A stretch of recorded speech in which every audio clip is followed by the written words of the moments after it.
మే 15వ తారీఖు దగ్గర నుంచి ఈ 5 రాశుల వాళ్ళకి రాజయోగం తప్పకుండా పడుతుంది అని చెప్పొచ్చు.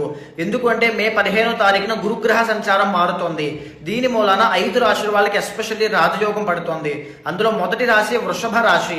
వృషభ రాశి వాళ్ళకి సెకండ్ హౌస్ లోకి గురుడు వెళ్ళడం మూలాన మంచి మనీ అనేటువంటిది, లక్ అనేటువంటిది కలిసి వస్తుంది. ఫైనాన్షియల్ గ్రోత్ అనేటువంటిది తప్పకుండా కలిసి వస్తుంది. మీ ప్రయత్నాన్ని కెరీర్లో ఇంకా పెంచండి. అయితే రెండవ రాశి సింహరాశి. 11th హౌస్ లోకి గురుగ్రహ సంచారం రావడం మూలాన మ్యారేజ్ కోసం ఎదురు చూస్తున్న వాళ్ళకి ఖచ్చితంగా శుభవార్తలు వింటారు. సంతానం కోసం చూసే వాళ్ళకి కూడా శుభవార్తలు వినే అవకాశం కనబడుతోంది అని చెప్పొచ్చు. కెరీర్ లో కూడా ఖచ్చితంగా గ్రోత్ చూస్తారు. ఇక మూడవది తులారాశి. 9th హౌస్ లోకి గురుగ్రహ సంచారం రావడం మూలన ఫ్లో ఆఫ్ ఇన్కమ్ పెరగడము, జీతాలు పెరగడము, మంచి ఇంకా ఉద్యోగం అవకాశాలు ఇంకా రావడము, కెరీర్ లో ఫైనాన్షియల్ గా సక్సెస్ రేట్ అనేది ఇంకా పెరిగే అవకాశాలు కనబడుతున్నాయి. 4వది ధనస్సు రాశి. 7వ స్థానంలోకి గురుగ్రహ సంచారం రావడం మూలన మ్యారేజ్ కోసం ట్రై చేసే వాళ్ళకి ఖచ్చితంగా మ్యారేజ్ అవుతుంది.